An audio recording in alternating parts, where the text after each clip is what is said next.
You can do it. Okay, you can also recording. You can also record now. Yes, Rabbi. Thank you. Okay. So now we're gonna continue where we left last time.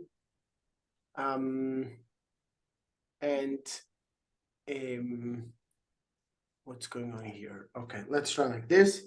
So we were discussing last time. We were in the middle of page 819 in the introduction of the Sharichut Ve'emunah, Chinuch HaKatan, where we're discussing about the two kinds of love of Hashem. Okay, Achat tiklot hanefesh v'tefes al abore. One is a natural yearning love of the soul to its creator. Okay, and we said that the love, this first love, was intrinsic to the soul, as the soul is a actual part of Hashem. So therefore, everything is attracted by its own nature, by its own origin. Okay, and therefore, this love cannot be generated. It's a intrinsic love. Okay, and the Alter Rebbe goes on and says it merely needs to be revealed. It merely needs to be revealed.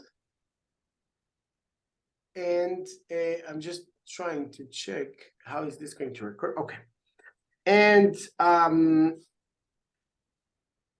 another following question that we're going to try to answer. But how can such a passionate yearning become revealed in one's corporeal, fleshy heart? Okay, so let's continue from there. Noach, would you like to read? Yes, Rabbi. Go ahead. כאשר תתגבר נפש השקילות על החומר ותשפילהו ותכניעהו תחתיה. When the rational soul prevails over the grossness of the body and subdues and subjugates it. Here, the divinely appointed task of the godly soul comes to the fore, to rectify the animal soul and refine the body by means of the rational soul's comprehension of godliness. For the godly soul's own intellect and comprehension are too lofty to affect the body. The rational soul, however, embodies man's natural quality of intellect, and as such is close to the physical body. The rational soul comprehends godliness in such a manner that it is able to cause from matter to overmaster the body and harness to its corporeality. When it actually does so, אזי תתלהב ותתלהט בהשתלהבת העולה מעליה. Then the soul will flare and blaze with the flame, that essence of its own accord. It will be a flame not with a love created through contemplation, but with a natural love whose revelation was bared by the grossness of the body. Now, with the mastery and refinement of the body, the soul's innate love for God can at last be revealed. Yeah, continue a little bit further. ותגר ותשמח והשם עושה ותתענג על השם תתנוג נפלא. תענוג נפלא. Okay, go ahead.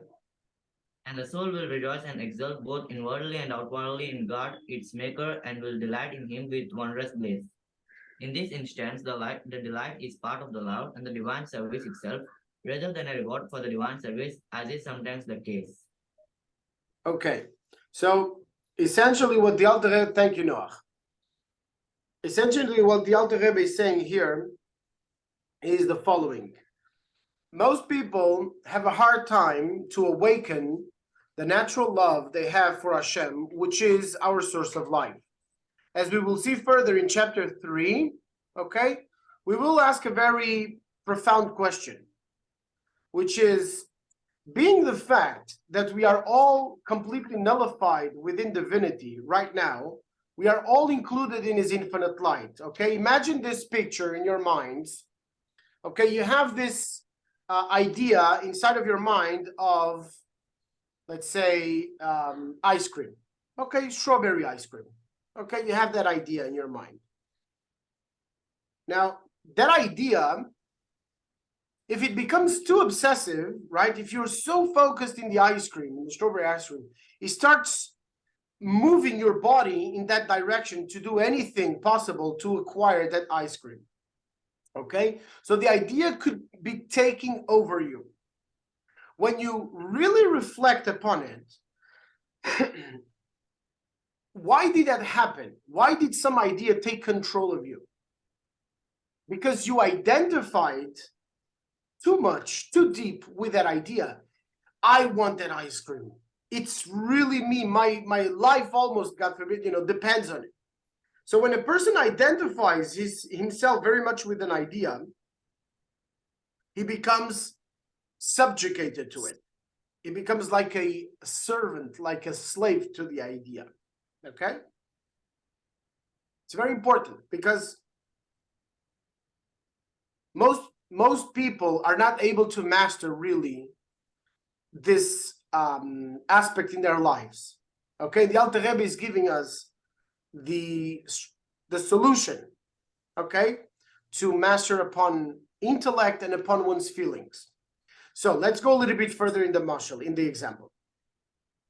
So the truth is, when you meditate upon it, it's not the idea which is you. You are not that idea. You are Avraham, Simcha, Nes Kavod, Gedalia, Noach. You are the person that is generating that idea. Those ideas in your mind, they should be nullified to you. So too, like an idea inside of your mind, we are right now inside of God's infinite mind. So we are like ideas inside of Hashem's mind. Okay?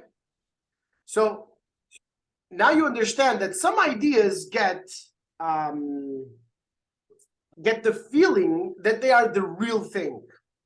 Okay? And they start becoming obsessed. So those people become robbers and people that do bad in the world. Okay? When they mistakenly identify so much with their base desires that they uproot themselves from their source and they lose completely love for Hashem, for doing good in this world, for wisdom, for doing acts of goodness and kindness. They completely uproot themselves from their source and they cannot experiment love no more. They cannot experiment proximity, caring. Okay? So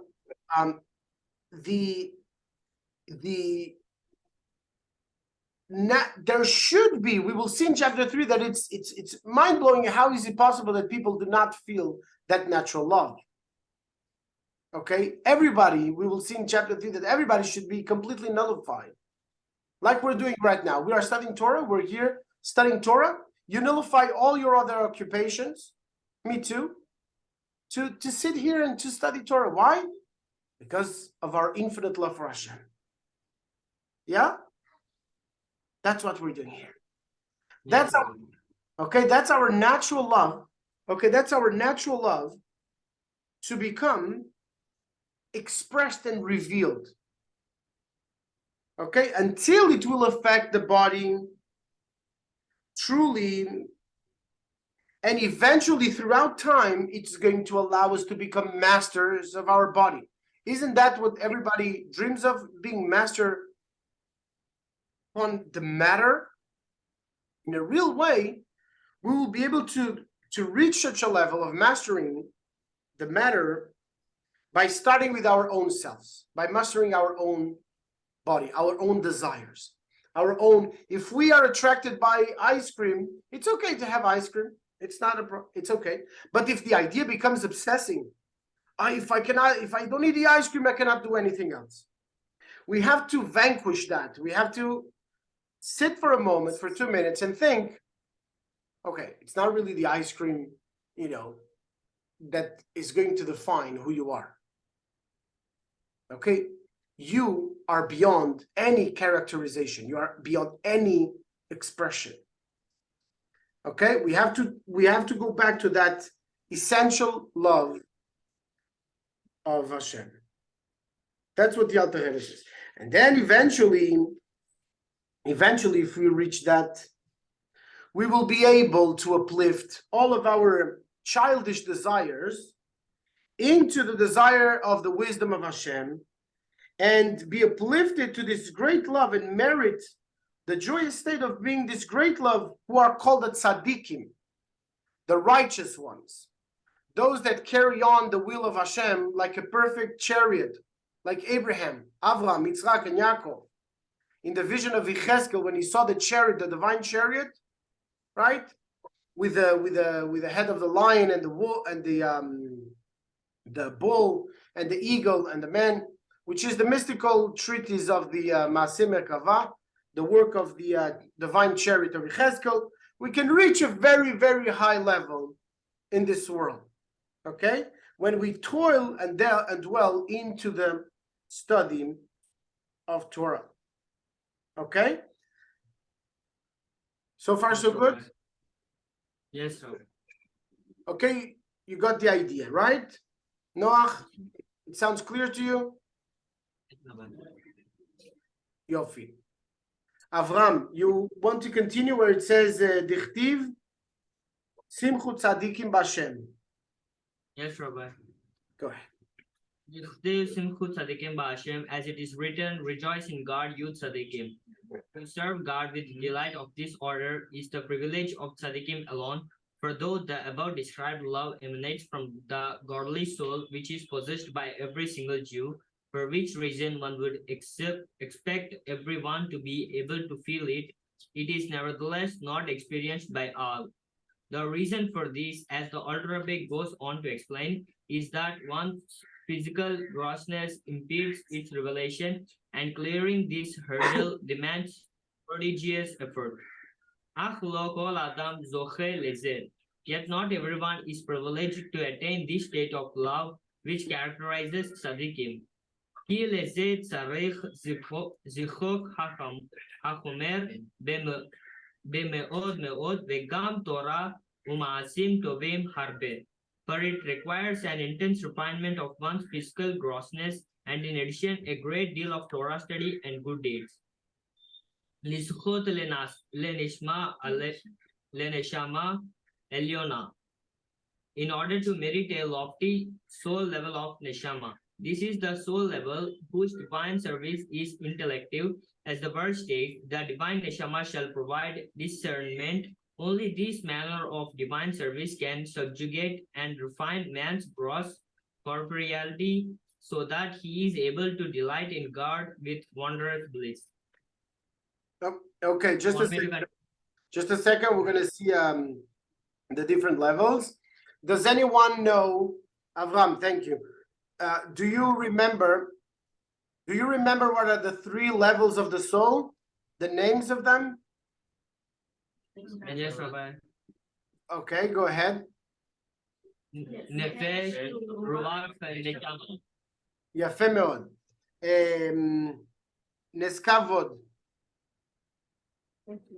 Isn't it? Neskavod. You remember where the nefesh, where the level of the nefesh is situated in the body? Say. In brain, Rabbi. So in the brain is the neshama. The neshama, which is the higher level of the soul, is in the brain. Do you remember where the nefesh is situated? Gadali, you remember? Say again.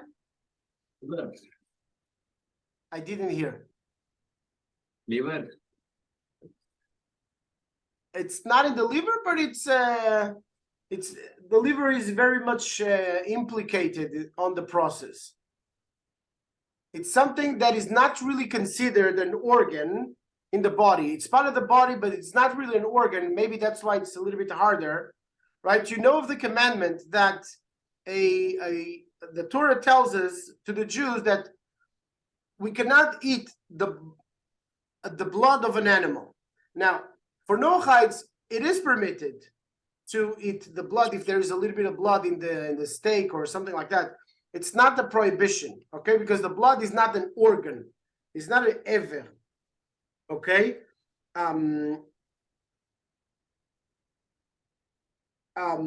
Now, why is it the continuity of the verse states, why should not we are forbidden to eat an animal and the blood of an animal?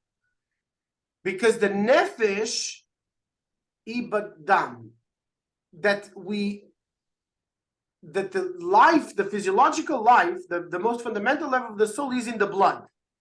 Okay, that means that the nefesh, the physiological level of the soul, that's the first contact between spirituality and physicality, is at the level of the blood.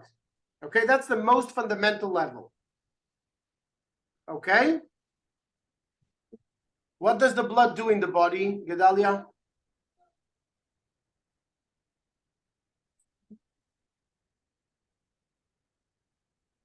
What's the function of the blood in the body? Life. Yes, life. It distributes, right? The red blood cells carry the oxygen from the blood, from the lungs, okay, that goes to the heart, back and forth, and then it goes and throughout the body and distributes the oxygen throughout the body. Okay, so its function is the most fundamental function. Okay, when a person goes to sleep, right? When a person goes to sleep, only the nefesh remains in the body. A person is lying down, and the person is still breathing, and the heart is pumping. Okay, and there's the basic functions of the organs because the blood is still circulating in the body. Okay. So that is the level of the nefesh. Excuse me, just for half a minute, okay? I have to open the door.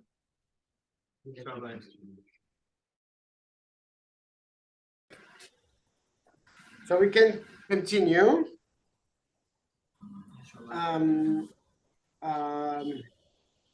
Just again, okay. So we said that the most fundamental level of the soul is the nefesh, which is to be found in the blood. The second level of the soul is the ruach, which is to be found in the emotions. Okay, the ruach, which is literally translated as wind, okay, but it's referring to the what generally is translated as spirit, which is essentially the 7 emotions of our heart, okay, or to be more precise, the 6 emotions. Okay, the 7th one is speech, so it's the revelation of the emotions. Okay, the 6 emotions of the heart are loving kindness, discipline, compassion, perseverance, humility, attachment. Those are the 6 emotions of the heart. Okay, as we discussed when we discussed Tu Bishvat, you remember we discussed about the 7 fruits of Israel, and we talked about the parallel with the powers of the soul or the emotions of the soul. Yeah? Yes, sir. Okay. Yofi. That's the ruach. And the neshama, the neshama comes from the word neshima. Okay, as when Hashem blew a nishmat chaim into the nostrils of Adam HaRishon, when he blew his soul of life, a breath of life, a nishmat chaim, it's the same root than the word neshama, neshima. Like when you take you breathe in, you say a neshima. Okay, and that's the root of the word neshama. Okay, when you breathe from within. So when Hashem gave us a breath of life, he breathed into the nostrils of the human being from within. The innermost dimension of the soul is the intellectual soul, which is the neshama, which is situated in the brain. Okay? That is the level of the neshama. And of course, as you know, the difference is that the Jews have 2 extra souls of the soul, right? 2 extra levels of the soul, which is the Chai and the Yechida. Okay, that we will eventually discuss at some point. Okay, so the neshama shall provide discernment to distinguish that which is good and that which is the opposite of good. Okay, let us, of course, ultimately our neshama, our intellect, should be used to distinguish what that which is divine or that which can be approached in a context of divinity, and that which cannot be approached in a context of divinity. That which cannot be elevated or approached in a context of divinity. For example, you decide to go into an idolatrous temple there in India, and you're going to explain to people what the monotheism of Torah is. It's not a good idea. Okay, because their intellects are retained in an irrational stage, so they cannot be elevated, not in those circumstances. Okay, they need to be able to come eventually and ask you a question so you can give an answer. Okay, and eventually elevate. But if they are stuck within idolatry, their minds cannot know any elevation. Okay. Okay, let us continue a little bit further. Gedalia, if you want to read, please, from Shelimala Mimedrigata Ruach Venefesh. It is superior to the level of Ruach, the soul level at which one divine service focuses on one's emotional attribute, and Nefesh, the soul at which one fulfills the mitzvot out of an acceptance of the heavenly yoke. Most Zekatu Bereshit Kokma Sha'ar Ahava. As explained in Bereshit Kokma Sha'ar Ahava, there is the author explains how the above level of love is specifically related to the soul level of Neshama. In some, it is clear that this love cannot be created by man. He can only enable it to be revealed within him by refining himself. But to such an extraordinary degree that it is not attainable by all. והשנית היא אהב שכל אדם יכול להגיע אליה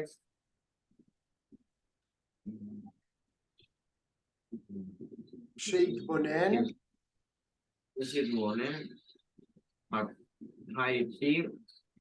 הייתי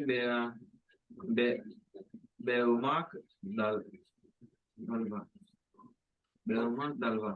The second level is the love which every man can attain when he meditates earnestly, so that its echo resounds in the depth of his heart. מדברים המעורים את האהבה להשם בלב כל ישראל, on matters that arouse the love of God in the heart of every Jew. He direct close, color, he who kayenu mamas, וכאשר האדם אוהב את נפשו, ויקים כן יאהב את השם, כאשר יתבונן וישכים אל לבב, כי השם הוא נפשו האמיתית ויקים ממש. Whether he meditates in a general way, how he is our very life, and just as one loves his soul and his life, so will he love God when he meditates and reflects in his heart that God is the true soul and actual life. Moshe Katuva Zahar al Pasuk Nafshi Otika Vaigiri. As the Zohar comments on the word, "You are my soul, I desire you." The Zohar explains that since God is the Jewish soul, And thus his true life, the Jew loves and derides him, desires him. Yafe. Thank you, Gedalia. Yafe. So you do understand that seemingly is not natural or simple for a person to appreciate wisdom. Everyone can appreciate a good, tasty food, right? It's very simple. It's a very simple experience. Okay, everybody can taste, like we said, chocolate cake. Everybody can taste that. You don't need to be very, very refined in order to taste chocolate cake. Now, in order for a person to be able to really appreciate wisdom, a person needs to work on himself. A person needs to study every day in order to be able to come to appreciate really the levels of very high delight that there is in wisdom.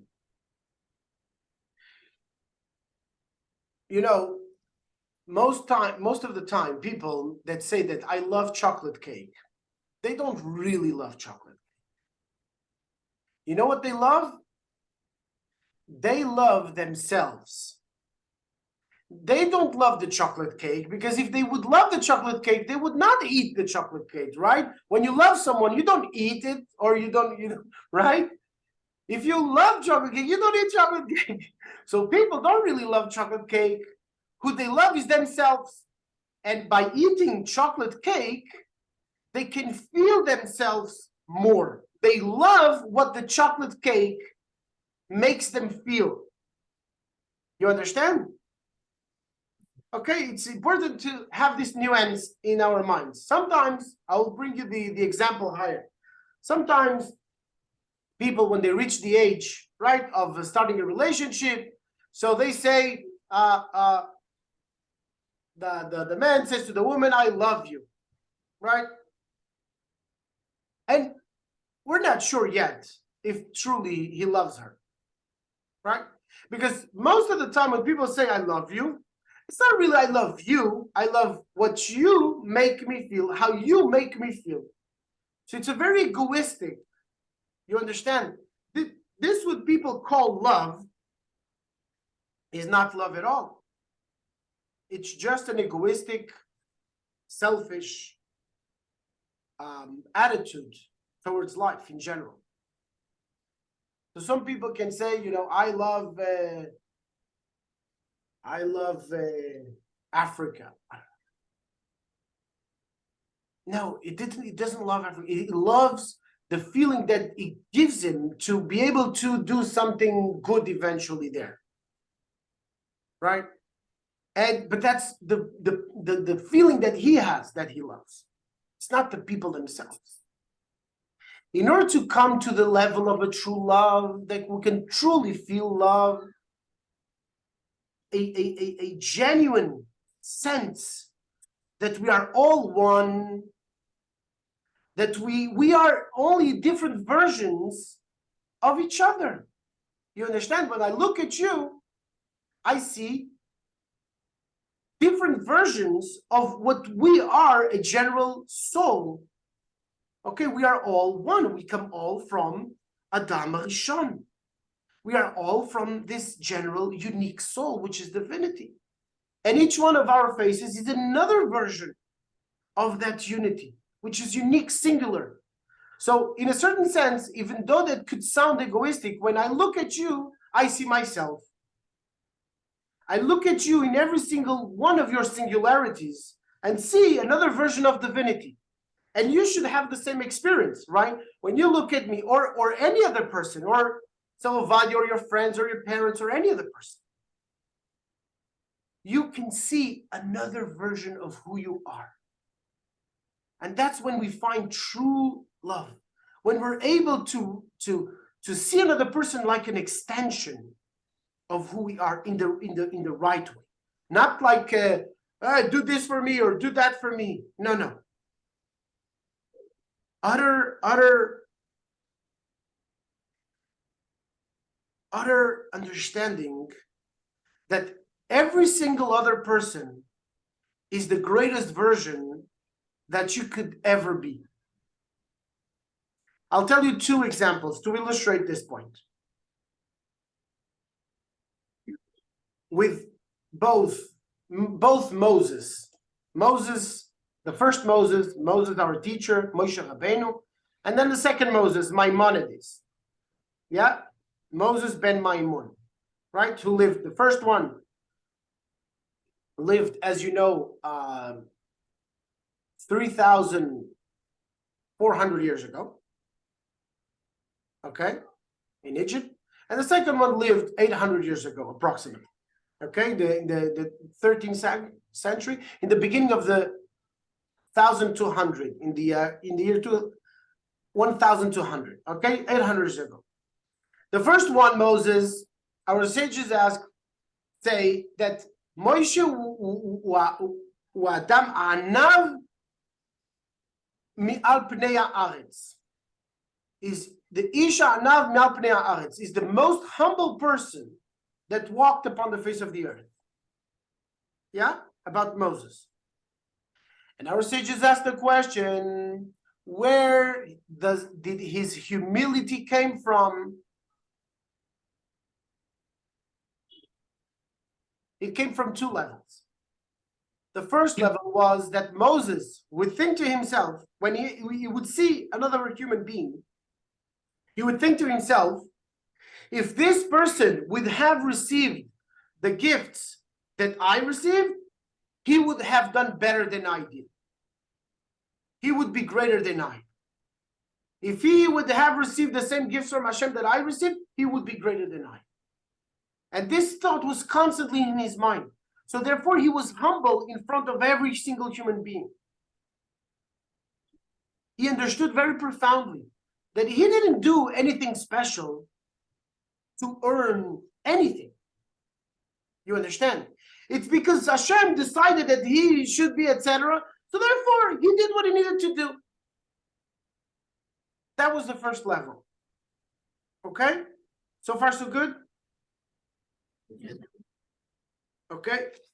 Second level was when Moshe Rabbeinu looked into the future. Okay, looked into the future. By the way, in the Midrashim, it's told that he went into the future, into the classroom of Rabbi Akiva, and he was there sitting in one of the classrooms of Rabbi Akiva to see how they would, express his Torah. I mean, his Torah, right? The Torah that was given to him on Mount Sinai, right? By the insight of the revelation of Hashem, and how they would explain that in the future. Okay, in the class of Rabbi Akiva. And of course, there's many interesting discussions there, but two principles before we get there. But two principles. One, all the Torah was given to Moses on Mount Sinai. All of it. Okay? Even that which it's mentioned in Ishayahu, that a new Torah new Torah will come forth from me, says God. Also, that Torah was given to Moses on Mount Sinai. And that means a new dimension of Torah. Okay, that this is already the introduction to that, the new level of Torah, okay? Which is, you understand that the Torah was given to rectify the reality. But once we have rectified the reality, we will no longer study Torah for that reason. We will study Torah to delight in divinity. Okay?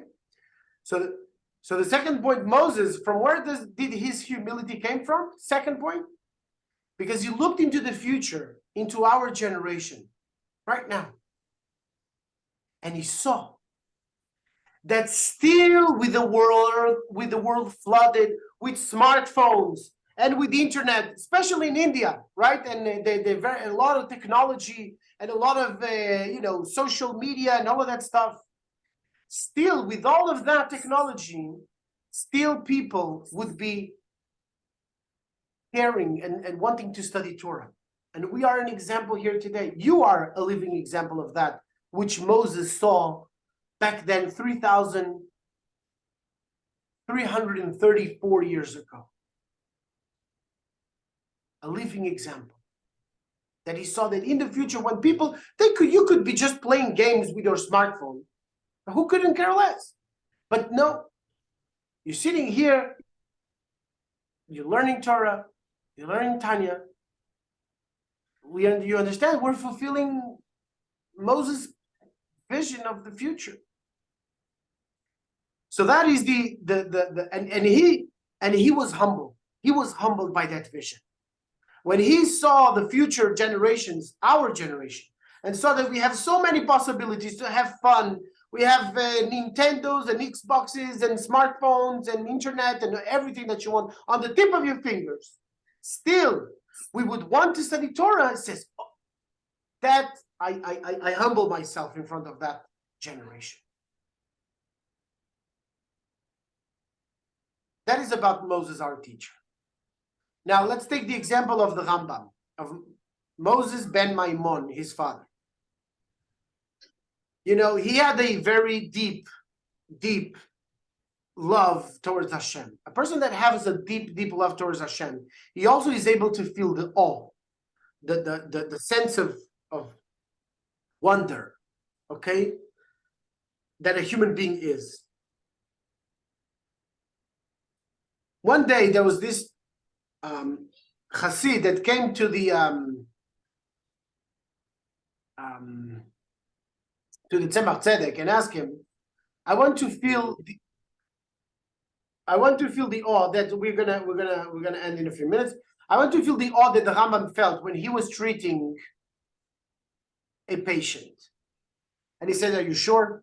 He says, yes, I'm sure. I want to feel it. He says, okay. So he says, let me put my hand in your shoulder. And he put his hand in his shoulder, and immediately he he fell into this deep awe with such a fear, such trembling. He hid inside of the table, under the table for 2 days. He was not capable of going going out of the inside of the under the table. So much he was in awe. So much he felt the fear. And after 2 days, he came out of there and he said to the Tzemach Tzedek, and the Tzemach Tzedek told him, he says, okay, that you felt his awe when he's treating a patient. That a patient, any person, is a creature of Hashem. And he's very, very careful when he's going to touch or do something to a creature of Hashem. Okay, so those are 2 examples of the deep humility and awe that are fueled by our love of Hashem. When we love something, we are careful with it. When we truly love someone, we are careful with that person. We pay attention in what we say, how we say things, how do we express ourselves to them, how we talk to them. We will be attentive and caring with the details. Okay? Yes, okay. So I think it's, I heard Salovadia making a note. Maybe we can have 5 minutes for any questions that there might be. What do you think? No questions provided. Okay. Bracha, is everything clear on your side? Yes. Okay. Okay. Sharon, all is clear on your side? Okay. יפה. Okay, נס כבוד also? Okay. יפה. So now you're going to go to Hodia house? Yes, Rabbi. Okay, so you should I'm assuming that you're already doing it. Sir Ovadia is going to go with you, right? Yes, Rabbi. So you should say if you eat something, you should say the blessings. I'm assuming that you do that already, and say the psukim. And each one of you should try eventually. I don't know if it's appropriate, like depending on, probably Sir Ovadia will do the job. You don't necessarily need to. But if they ask you a question, or if they ask you to say something about Torah that you have learned, all right, you can definitely share maybe a point that we discussed eventually today, okay, about the love of Hashem, and the love of Hashem means that we care for someone, and there's a process also when a soul departs from this world. There is a process of 7 days, of 30 days, of 11 months that we depart from the soul, okay? And the love that we show to even the soul that departed is by singing psalms in the honor of the departed soul. Of course, it depends if the person was an observant Noachide. There is a video that I answered that question, but that's okay. I will send you maybe afterwards, maybe to Ovadia. So most important thing that we should care for each other. Our real divine service is expressed when we are careful with one each other, when we pay attention to one each other, when we are caring, when we take into account the feelings of those around us. All right? Yes, Rabbi. Okay. It was lovely to see you all today. And Bezat Hashem, may you go from strength to strength to become shining lights for all of India. Bezat Hashem. Thank you, Rabbi. Thank you, Rabbi. Shavua Tov, Rabbi. Shavua Tov. See you next week.